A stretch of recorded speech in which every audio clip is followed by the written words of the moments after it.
I was first sexually abused by a relative. You know what? I'm going to be honest. It was my father who did it. So I immediately went to my mother to tell her. I got a hostile reaction and he capitalized on them. Hello and welcome to another episode of Cosmic Chats. We have the marvelous Vanja Renee. She is a stand-up comedian, performer in the Los Angeles area, and you're going to be blown away by the honesty that she shares of being sexually abused as a child with multiple siblings who are also struggling with the same challenge, and part of her path of solace involved her getting kicked out of her faith. So how would you describe the taste of a banana to someone who's never eaten one? Oh my gosh, that is such a strange. Let's see. I would like an almond.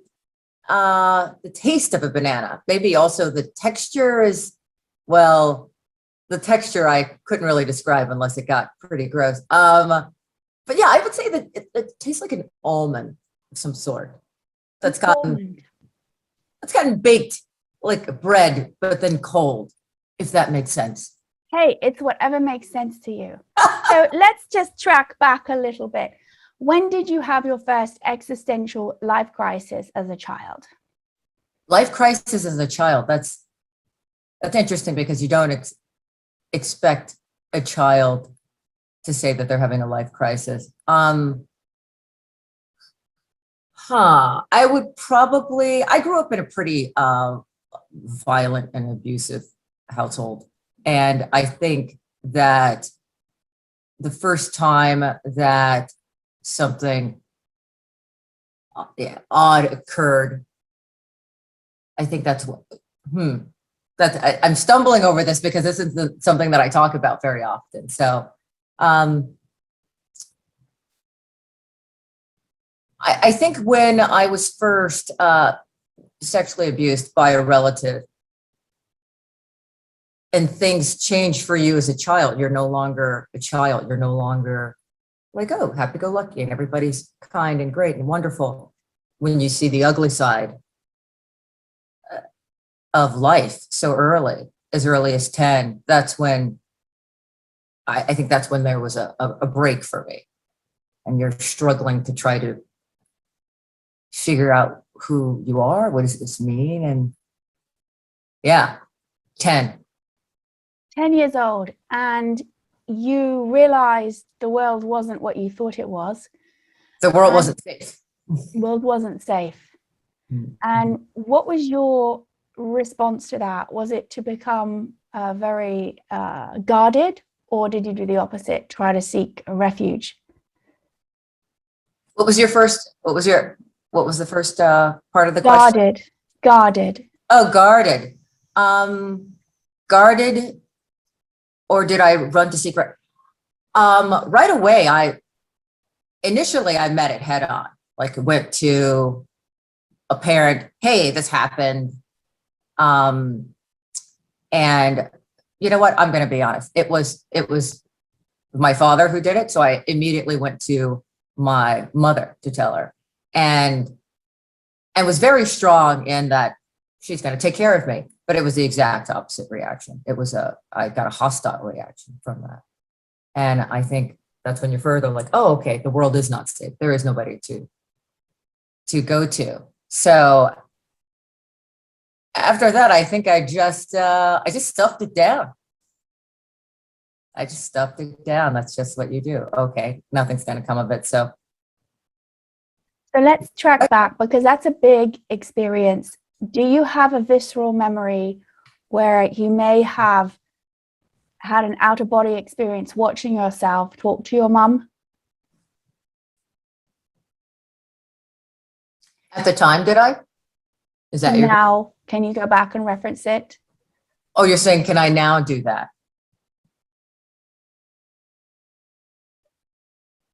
I've tried that actually. And again, I don't mean excuse me for all the pauses. This isn't even something that I talk about very often. It's funny that's come up so in this conversation. Funny, odd. I have tried that once. I did a walkthrough session. You visualize seeing the child, having the experience, and then going in and talking to the child and telling the child it's fine and that you're taken care of and that you're being the adult to the child. So I did one of those sessions sort of alone through YouTube one evening at night. And it was helpful at the time. I haven't done it again. It might be something that I have to continually go back to, but I don't know enough about it, to be honest. I was actually asking, although the information is very valuable, really, if you remembered it was a snapshot in time, and then how you got shut down by your mother, and then how did you overcome that boundary with your mum? Or was it as if you hadn't just had that conversation and it was time for afternoon tea? Right. The conversation. Okay, so, gosh, my brain is all a mess on it. How did we overcome it? It was like going back to afternoon tea. It was not a thing to be discussed, and when it was discussed, it was a problem. Can't you get over it? And the shutting down became something that was very easy for him to take advantage of, and he capitalized on them. Oh, okay, nobody's going to do anything, so it continued. It continued. Yeah. So, with both my older sister and me. So now, did at this age, sorry, I have a hair in my eyeball. At this age, 10 years old, when it happened to you, did you also talk to your sisters? I talked to my sister immediately, because I was the loud mouth in the house, the middle child, pretty loud. And my older sister was strong and quiet. And I had no idea why she was so quiet. Turns out she was suffering the same sort of abuse. It happened earlier. It happened when she was also 10. She was about 2 years older than I was. How many years older? 2 years. 2. Okay. 2 and 2.5, 2.5 years older than I am. And it happened to her. And so, that's what I went to my mom about. This happened to me, this happened to my sister, blah, blah. But it was, to be honest, it was such a crisis at the time. We did bring my father in, we discussed it with him. He got very sad. Didn't talk to us for about a month, I think. And when you say we, who was there? My sisters and I. But not your mum. He would talk to her. But it became, they were all, it was, and it became very hostile, specifically toward me after that, for my mother. She was, I think the sooner I got out of that house, the better. I was now an enemy. I was now competition. And I think even now, obviously I do stand up, and I don't bring a lot of that obviously into my stand up or anything like that because it's depressing. But I think it's important when I'm up there to address women and to take care of them and to know that I'm on their side. And I always like to bring that into my sets and talk to women directly because they're very important to me. I mean, the men will laugh anyway. But, right. And so let's go back to that sisterhood with your sisters. So your sister, it had happened to her when she was 10 and she was now 12 when you told her. Your younger sister was how old? Oh, I do have a younger sister. So if I was 10, she was 2. 2. Okay. Yeah. And you all of the same mother? Uh-huh. Okay. So a lot of fear for your 2-year-old sister, but young enough that she doesn't know what's going on. So what happened? So he continued with your older sister and you at the same time? Mm-hmm. And this continued after the conversation? Oh, for sure. Did you guys take, and all of these are purely questions. There's no judgment here. It's completely safe for you to share whatever you want. Did you and your sister club together and share the same room to help protect each other? Oh, that's interesting. At the time, my older sister and I did share a room, but as we got older, we had separate rooms. My older sister wanted a lock on her door to protect herself. To which he came and removed the door one day when she locked him out. Got out. Whoa! How old was she then? I think by that time she was about, I would say 19. 19. And so it was still continuing. Oh, yeah. 19. He ruled with a iron fist. It was his way or no, there are no locked doors. Of course, it becomes a thing where it's your fault. You can't have a locked door in the house when really, no, I'm protecting myself. So absolutely. Yeah, and we know those games. Oh, well, when this is imprinted into the nervous system, so she was then 19, 12, so then your younger sister, when this door lock thing happened, was then 9. And so she's getting to that same age where it first started for you. Interesting that you caught on that. There's this, a specific age. But it never occurred to, it never happened to her. I think never happened to her. In fact, she has a wonderful life, a wonderful woman, has met a wonderful man. They have a great life and huge family in Maryland. She's doing well. I'm like, oh, that's what would have happened to me if I wasn't so messed up. But let's look at that. We won't know because things worked out the way they worked out. That's always important to know. The human mind, of course, if buts, what coulda, shoulda happened. But I would say from an empathic point of view, had you not been that individual who took that stand and your older sister continued in silence, perhaps something might not have occurred for your younger sister to have that freedom of life and that you're part of that healing consciousness wise, right? That being who you are placed in that point to say no, to turn the energetic frequency. Now we're getting a bit woo-woo, but really that's everything is all energy, I love that. all science, right?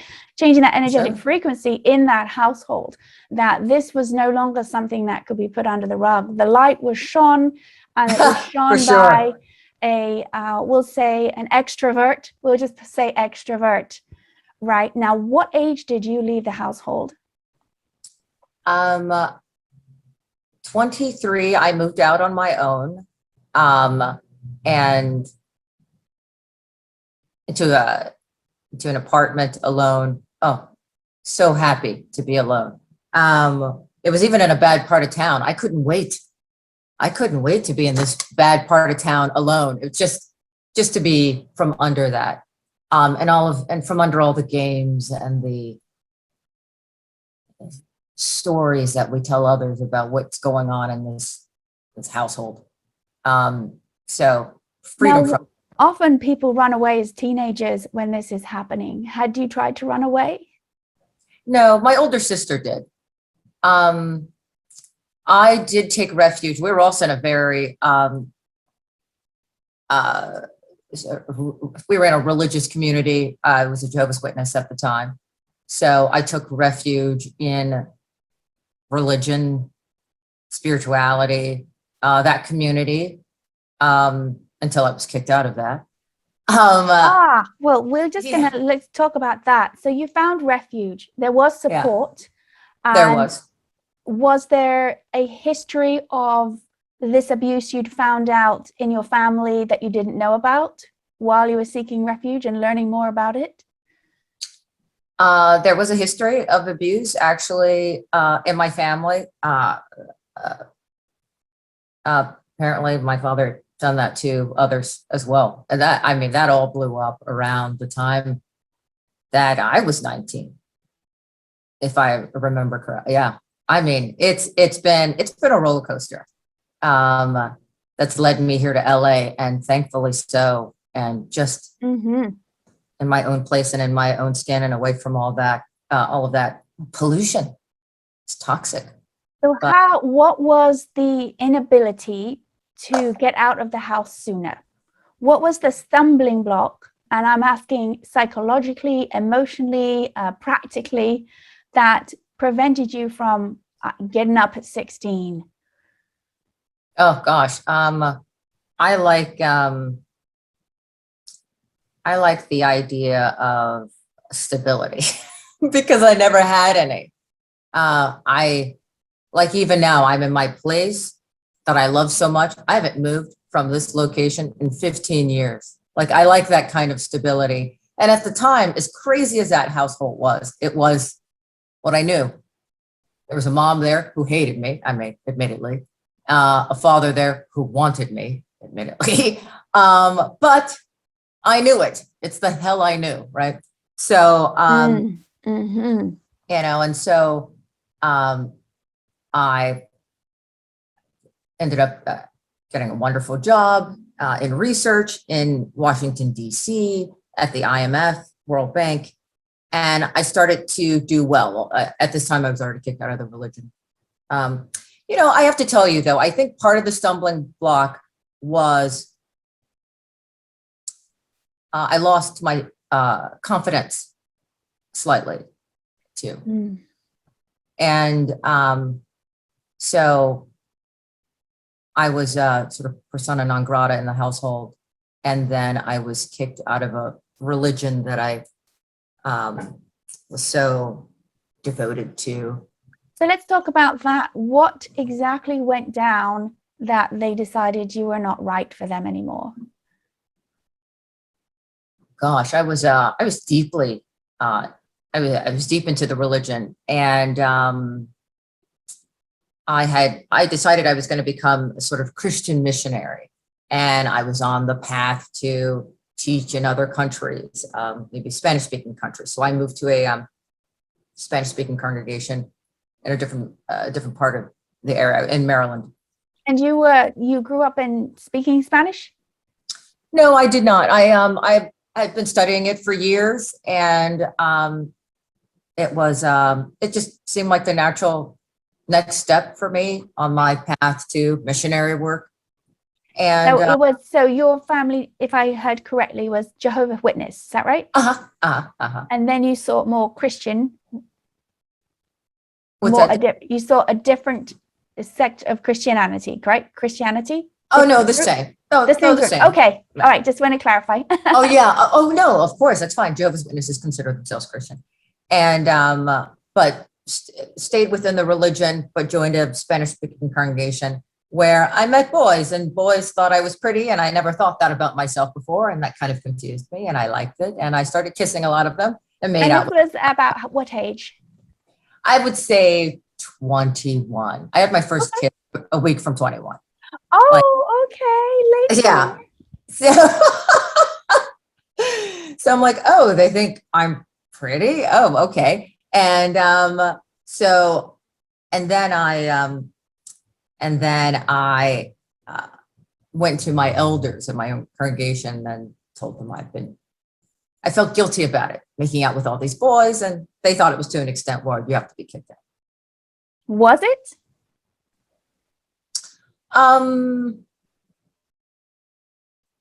Who knows?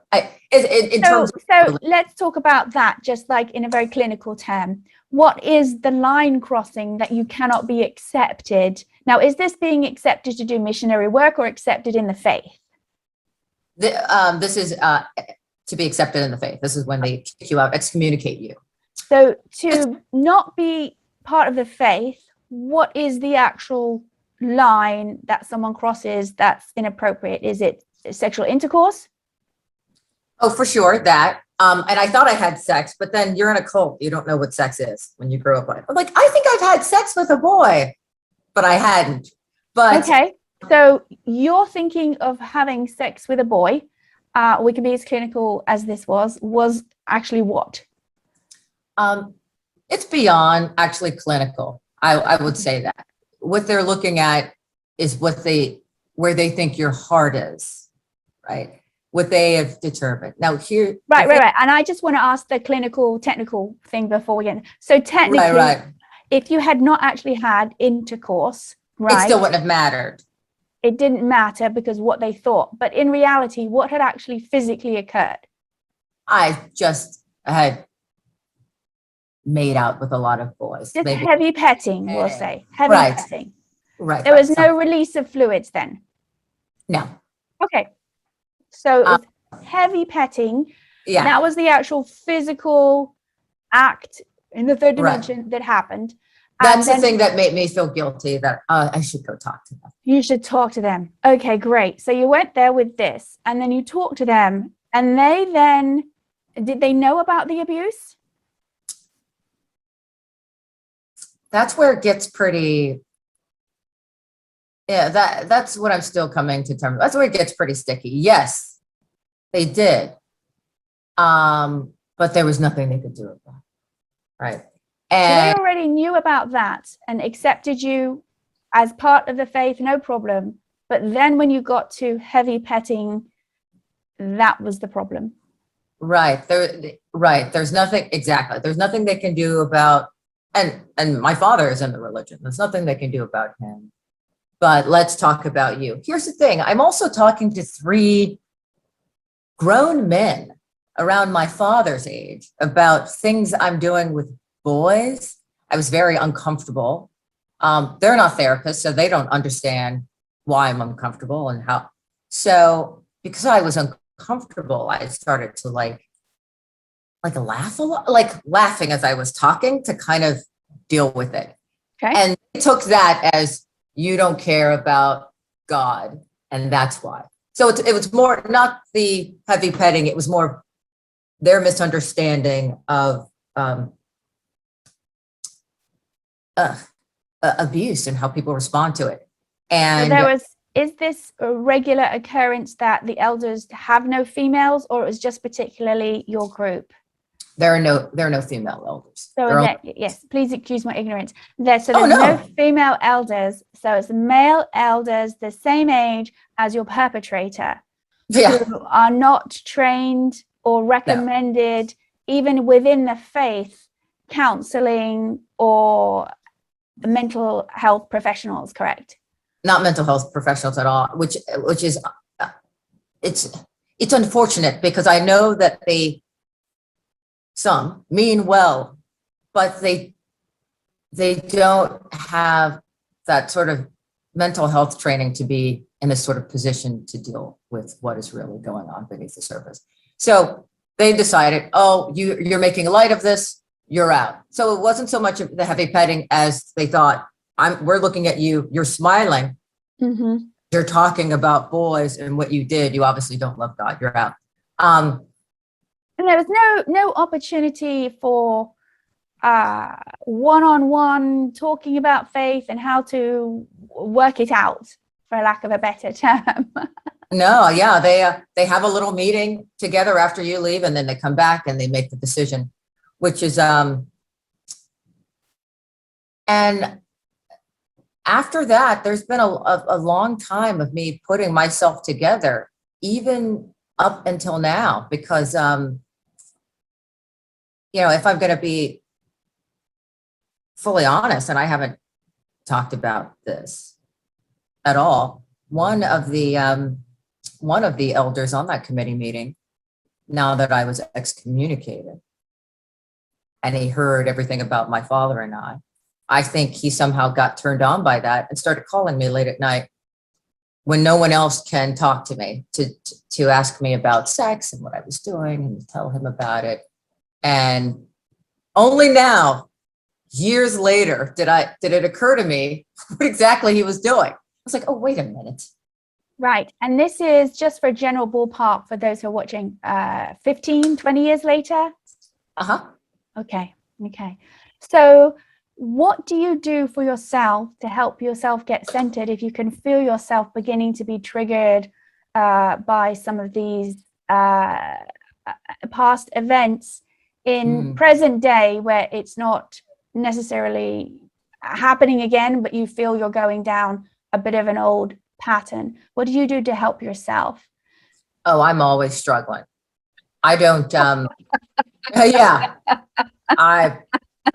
I do not have it figured out. I mean, I welcome any and all help. I am such a mess. That's why I'm a comedian. Who would date me? Run.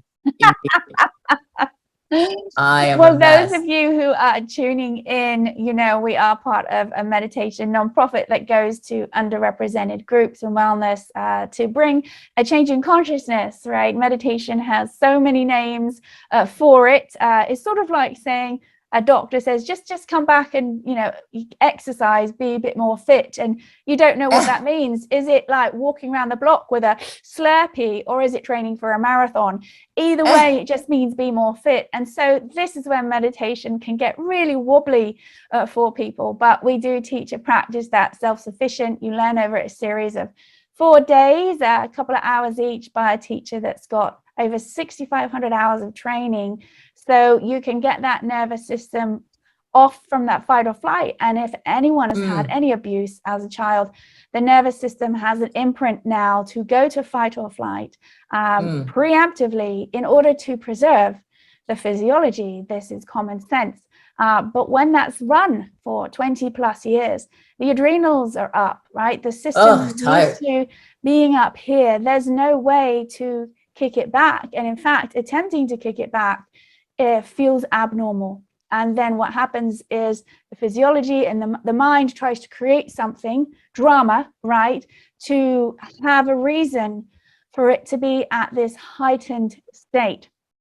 So if you're curious about what the meditation is and how it can help, we have the only publication that has true stories from people who learned the practice. It's called Vedic Meditation Stories. It's an ebook. If you have Amazon Unlimited Prime, I think you get 1 download for free. You don't need a Kindle for it, but it has true stories from people who've been in situations, very much like Vanya here, who've learned to switch their nervous system off regularly enough that it gives the body the deep rest, but also gets it used to not having to be at this heightened state over time with it. And then as a result, when the nervous system isn't heightened here, what means the fight or flight, which is predominantly run by fear, right?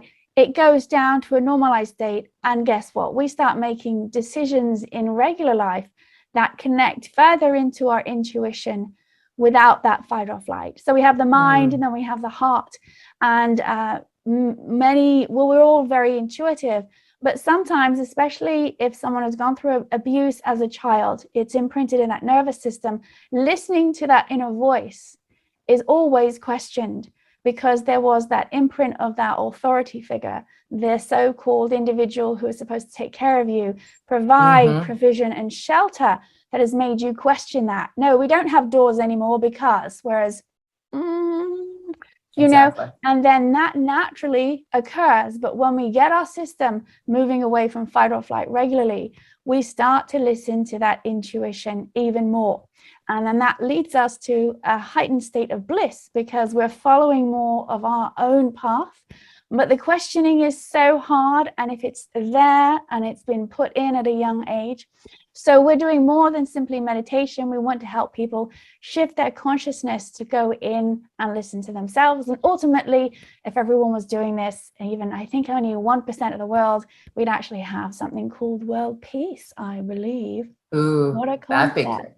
Well, this is a fabulous Cosmic Chat. Please like, subscribe, please help out the nonprofit. If you want more information about Vanya or what we're doing, it's all in the description.